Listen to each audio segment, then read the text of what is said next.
Thanks so much for joining us for CBN News Today. I'm Ephraim Graham. And I'm Charlene Aaron.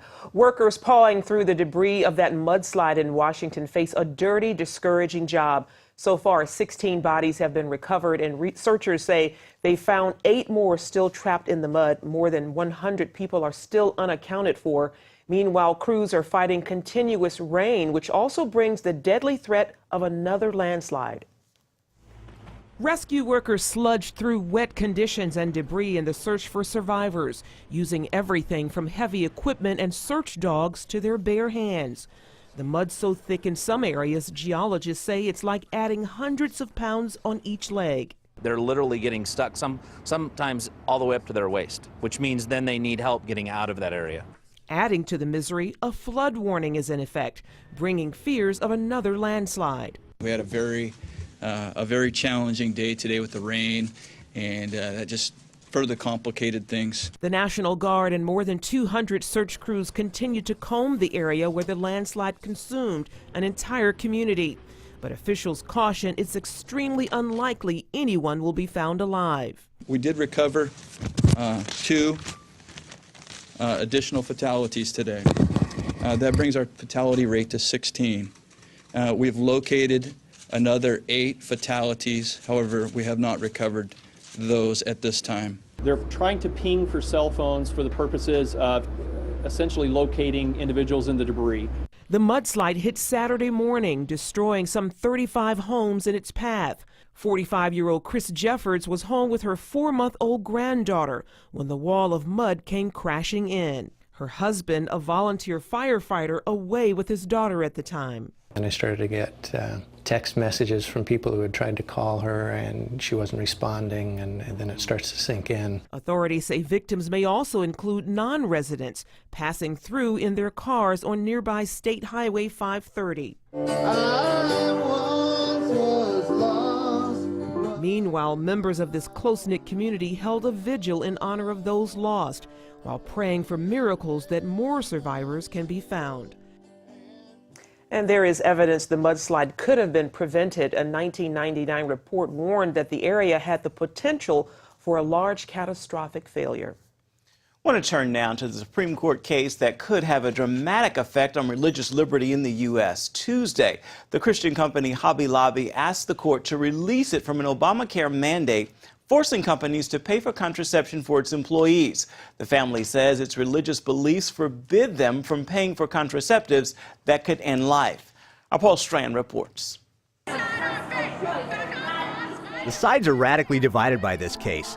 One side said at the court business owners shouldn't be allowed to keep their workers from getting any kind of free contraception offered under Obamacare. What do you want? When do you want it? But others said believers shouldn't lose their religious freedom and be forced to provide contraceptives that kill just because they own a business. My faith, my freedom, my business. Demonstrators for and against those businesses gathered by the hundreds as the court heard what some call the most important religious liberty case in a generation. Demonstrators from both sides are out here all revved up in front of the court, but all of a sudden they're going to be thrown into a legal limbo for weeks, maybe months, as the justices go off to consider this case. Hobby Lobby is one of the Christian-owned businesses that brought this case. The choice the government has forced on us is unfair and not in keeping with the history of our great nation, founded on religious freedom.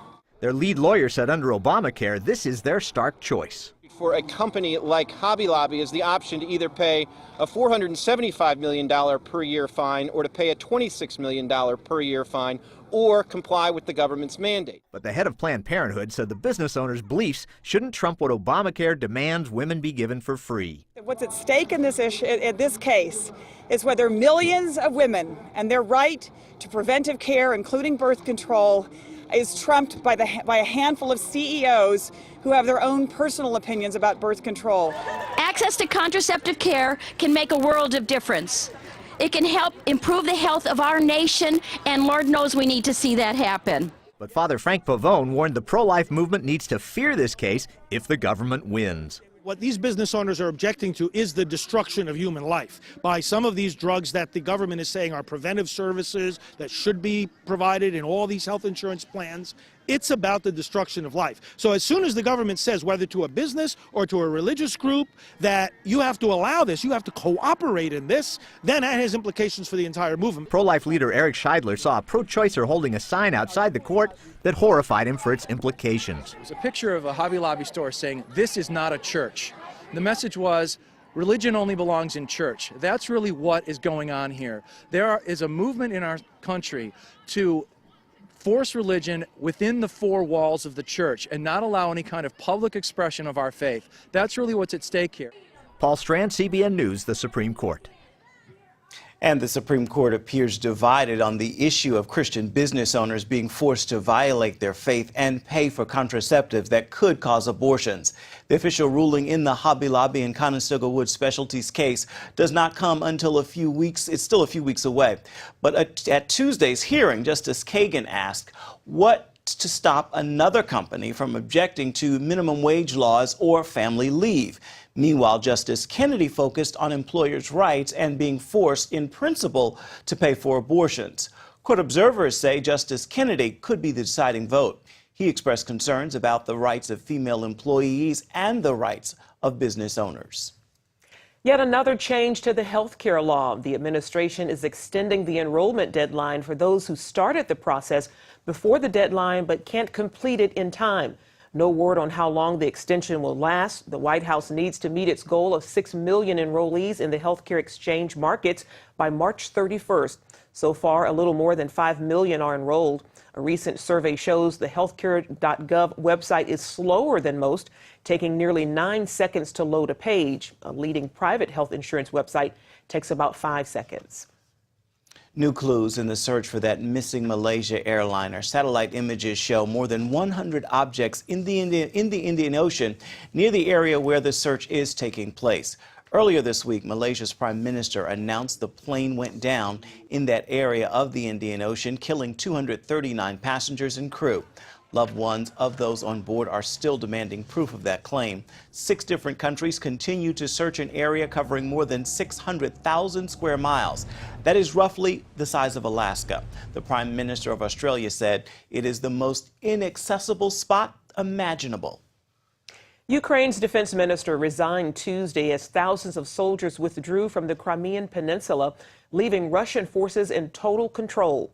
Meanwhile, President Obama downplayed Vladimir Putin's power grab, saying Russia is merely a regional power and that Putin is acting out of weakness. Nevertheless, he said Russia's actions demand a response from international allied powers. Meanwhile, the American Senate is set to approve sanctions against Russia as well as aid for Ukraine. Meanwhile, a political crisis continues in Thailand. A court has thrown out the results of the nation's recent general election. Asia correspondent Lucille Toulousan reports the ruling means the country's political crisis will continue. The Constitutional Court ruling was viewed as a victory for thousands of anti-government protesters. Last February, they blocked candidate registrations and caused the closing of 10% of Election Day polling stations. Prime Minister Yingluck Shinawatra scheduled the snap vote in a bid to appease angry demonstrators who wanted her out of office. The uprising began after she signed a bill that would have given her brother, former Prime Minister Thaksin, amnesty from corruption charges. A Thai court declared her action illegal. Yingluck's government is still pressing for new elections, but the opposition says they'll boycott and prevent them from happening. They want an unelected People's Council to make reforms before new elections are scheduled. The protesters say they're tired of government corruption. Meanwhile, Yingluck is facing a series of legal challenges that could lead to her removal from office, including negligence charges linked to a rice pledging scheme. This rice pledging program basically means that the government would pawn your rice stocks above the market price. But this program became disastrous because the government could not find money to pay for individual farmers, and that's why many farmers were crying now. They have not received money for the last 6 months. And that caused some farmers to protest by camping out in tents in the middle of Bangkok. We will fight till the end. Anyway, we have nothing to lose, because our business is already bankrupt. A much longer time and more sacrifice may be needed to reform Thailand, but most Thai people are hopeful that the present political crisis can transition to a democracy in its true sense. And many Thais are now looking to their beloved king to help solve this political stalemate. Lucille Talusan, CBN News, Bangkok. Church leaders are denouncing World Vision's decision to hire applicants in same-sex marriages. Both the Assemblies of God and the Southern Baptist Convention have issued statements. The Assemblies of God is calling for its members to shift their support to other charities. And Franklin Graham wrote on his Facebook page, World Vision maintains their decision is based on unifying the church, which I find offensive, as if supporting sin and sinful behavior can unite the church. Coming up, Russia and biblical prophecy. Are the events in Ukraine a sign of things to come? The crisis in Ukraine and Russia's aggressive actions may have greater implications than security in Europe. Many believe Vladimir Putin has global ambitions, and they point to the role Russia plays in biblical prophecy. That's right. Author Joel Rosenberg has written several best-selling books about Russia, Israel, and the end times. And recently, CBN's George Thomas spoke with him about these latest developments. President Vladimir Putin, back in 2008, he invades Georgia. Now he has, in essence, taken control of Crimea, made it part of the Russian map. What is his ultimate goal? One thing that's clear about Vladimir Putin, when you go back into his life, is he doesn't see himself simply as the president of Russia. He sees himself as a czar. He wants to rebuild the glory of Mother Russia. And the czars, my family were Orthodox Jews that escaped under Tsar Nicholas II. We have a bad history with the czars. The czars are imperialists. They want to expand. And as you say, Putin has not been stopped in any of these excursions. I think he's probing, and I think he will take more the moment he thinks he can get it. Many Jews in Ukraine are fearful of the growing Russian intrusion. Clearly, there is some questions about some of the groups that were involved in the uprising, the protests in Ukraine. But do they have a reason to be concerned, like the Crimeans? Are concerned. They should be concerned. In many ways, I think they should be on planes heading to Israel. Really? The situation in Ukraine was a disaster in World War II. It is amazing that Jews have decided to stay, given the history of anti-Semitism, not just in Russia, but in Ukraine. Now, they've been fairly safe, and that's why they've gotten comfortable. But in many ways, I think we are getting to the point where Israel may start having to airlift these Jews to Israel. Let's talk about biblical prophecy. I know you've written so much, and it's also part of the things that you keep very close eye on. What does the Bible say about Israel and Russia? Well, it's very interesting. Probably the main prophecy is Ezekiel 38:39, what's known as the War of Gog and Magog. A Russian dictator rises in what's called Magog, teams up with Persia, what we know as Iran. Now, people have asked me, do you think Vladimir Putin is this evil dictator Gog of which the Bible speaks? It's too early to make a conclusion like that. Is Putin Gog-esque? Yes, I think that is a fair statement. He is a dictator. He is rising. He is building an alliance with Iran. Putin is selling arms to Iran. He's selling nuclear technology to Iran. He's defending Iran at the UN amidst this whole scenario. You have written a new novel. It's called The Auschwitz Escape. Tell us about the dangers of forgetting about the Holocaust. Well, that's why I wrote this book. I went in November 2011 to Auschwitz with some pastors, and what I didn't know is that more than 800 people had tried to escape from Auschwitz. Only a handful got out. But next month, April, is the 70th anniversary of the first two escapes. These two men and then two more the next month escaped. Why? Not just to save their own lives, but to warn the Jewish communities in Europe and the Allies. This is what's really happening. And I think the danger is when we see evil rising and we see genocides in motion or conflicts heading towards genocide, will we really mean when we say never again? We'll never let that happen again. But then there was Pol Pot in Cambodia. There was Rwanda. There was Sudan. We're seeing a meltdown and a catastrophe in Syria. What do we mean when we say we'll never let people be exterminated again? I hope that the Auschwitz escape will not only take people into the story, meaning Christians and Jews who went through this. But we'll ask ourselves again, are we willing to stand against evil when it rises? Okay, folks, the book is called The Auschwitz Escape, written by Joel Rosenberg. As always, sir, a great pleasure to have you on the broadcast. Great to see you, George. Bless you. Here.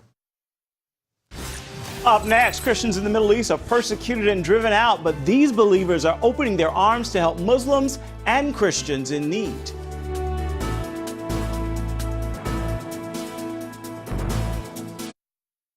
Syrian rebels captured the Armenian Christian town of Kasab near the Turkish border this week.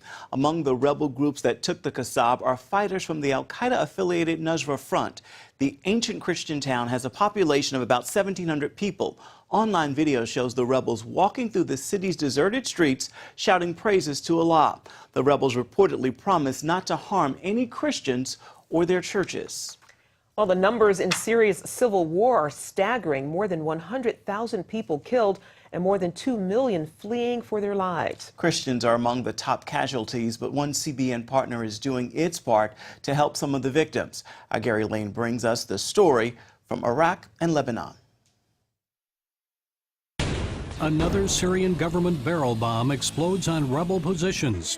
Innocent civilians caught in the crossfire leave the country in droves. The crisis is perhaps the most severe since World War II, and no end appears in sight. According to the United Nations, more than 2 million Syrians are now registered refugees in neighboring countries. Most live in tent cities like this one, Karagoz Camp in northern Iraq. Fighting between Islamists and Kurdish militiamen forced this widow and her children to abandon their wheat farm. The UN has given them food and blankets, but she says she lacks money to buy fresh fruit and vegetables for her children. And it's not just northern Iraq where refugees are pouring over the border each day. I'm in Lebanon's Bekaa Valley. Refugees are still coming in here. This camp is only 6 months old. Many of the Syrians living in tents here have yet to register with the UN. So they're turning to Christian groups and others for help. Faiz arrived here from northeast Syria just days before we met him. The militias were bombing and we were without electricity and water. Our city was surrounded by the Free Syria Army and Jabhat al-Nusra. They are kidnapping Christians. It's a very bad situation. Faiz's family now lives with his brother Kamal's family, who arrived 6 months ago. A total of 13 people cramped in this small 2-room apartment. Faiz feels safer in Lebanon, free from the militants destroying Syria's ancient Christian community. They're trying to kick all the Christians out of the country. A Christian friend of mine was working construction, building a government school. They killed him and stole his truck. They don't have any compassion or mercy for us Christians. But groups like CBN partner Heart for Lebanon are showing much compassion for the refugees. Those like young Mohammed. His family set up this small tent on farmland in southern Lebanon. The tent leaked when it rained, so a Heart for Lebanon worker convinced the property owner to let the family live in this shed. Mohammed stopped attending school more than 2 years ago, shortly after the Syrian civil war began. He's a good boy, and he wants to go to the school. All 12 years old. He's 12 years old. Pakistani education activist Malala Yousafzai tours a Syrian refugee camp in Jordan. She and others worry Mohammed and his generation may lose any access to education. In 2012, a Taliban terrorist shot Malala as she returned home from school. She's now a global advocate for girls' education. But young refugees need more than education, food, and housing. Many, like 13-year-old Hamid, desperately need medical care. He was born without fully developed legs. Hamid endured a strenuous journey to Lebanon. There's only one bone instead of 2 bones like the rest of us would have. You can see it doesn't attach correctly down here. That's not how the tibia would normally be on top of the talus. And you have the whole fibula is missing. Not only did Heart for Lebanon provide Hamid with a comfortable mattress and food for his family, they also helped arrange leg surgery. Now, with more help, Hamid may eventually walk. They're also helping others with war injuries like 18-year-old Faraj. When we first met him last summer, Faraj needed his mother's help walking. Today, he's walking on his own. Faraj nearly died in Homs, Syria, when a rocket exploded in his living room, tossing him like a rag doll from a second-story balcony. The fall broke his arm, and hot shrapnel tore into his chest and back. He says he's doing much better now thanks to medical care and other help provided by CBN partner Heart for Lebanon. I asked if he would like to return to Syria to be a fighter. No, I wouldn't want to be a soldier, he says. He'd prefer to return to work in the clothing industry. Faraj wants Americans to pray for him. Pray that God will heal me and that I will walk normally. Perhaps one day, all the way from Lebanon, back to his Syrian home. From the Bekaa Valley, Gary Lane, CBN News. Finally, the phrase scared stiff is taking on a whole new meaning in Lancaster, Pennsylvania. People passing by a field there often see a strange sight, fainting goats. Now, the goats are easily startled, and when that happens, their muscles freeze. The goats go stiff, and as you see, they fall over. Videos of collapsing goats have been gaining attention online. I didn't think my claim to fame was going to be my fainting goats. I am called the crazy goat lady by many, just because I love my goats. It doesn't hurt them at all. It's completely muscular. It doesn't affect any other system. Whoops, come here, buddy. Here. She's absolutely right. The fainting happens because of a genetic disorder in the goats. There are currently 83 of the animals at the Pennsylvania farm. 44 of them are babies. I've done stories on them. They're a sight to see. I've run around trying to startle them so they would freeze and fall over. It's absolutely hilarious. I had to keep from laughing while you were reading. Oh, my gosh. It is. They're cute. Good to see. That's going to do it for CBN News Today. Make it a wonderful Wednesday, everybody. We'll see you right back here tomorrow.